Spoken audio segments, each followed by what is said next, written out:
Hey, I just wanted to give you a couple tips on creating your supply and demand cartoon in the Google Slideshow.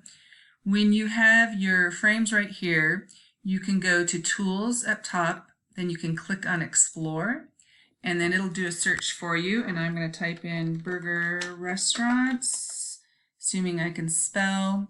It's going to pull up the web. I'm going to change it over to images.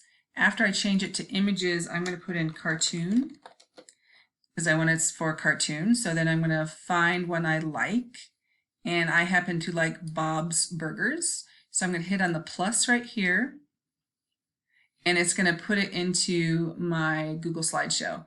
I'm going to downsize it by dragging in from the corners so that it fits into the frame, and then that's going to be part of my cartoon. Okay, the next thing I want to show you is what's called a call out. And that's so that your cartoon character has a little bubble where they're speaking. For that, you want to go to the Insert button right there.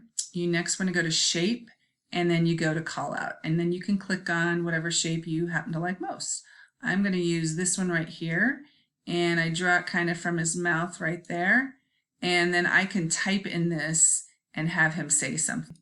So the next thing I want to do is have my character say something. I've got the call out. So I go back up to Insert, and this time I want to insert a text box, and I want to place the arrow into the call out right here. And now I'm going to just have him say, I love burgers. And that's it. He's shortened to the point. I'm going to need to change that a little bit so it fits in, and there's my character saying, I love burgers. So the next thing I want to do is I'm going to give some information in the text box. And so in the text box, I'm just going to say Stan, whoops, I'm not on there. I'm going to say Stan loves eating Bob's Burgers because they taste so good. Okay?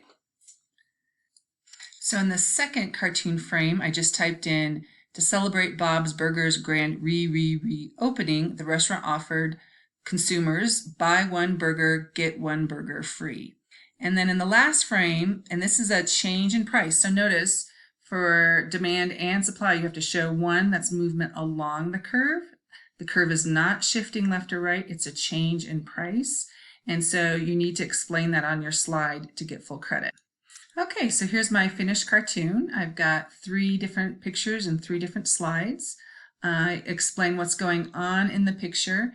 Notice that the very last one, because this is a change in price or a change in quantity demanded, the demand curve is not shifting left or right and increase or decreasing, is movement along the curve. You will need to show one cartoon that has an actual graph that shows either movement along the curve or a shift in. So one of your 3 cartoons for demand must show a graph, and one of your 3 cartoons for supply must show a graph. This one in particular doesn't show a graph, but I've got some that do. So take a look at that.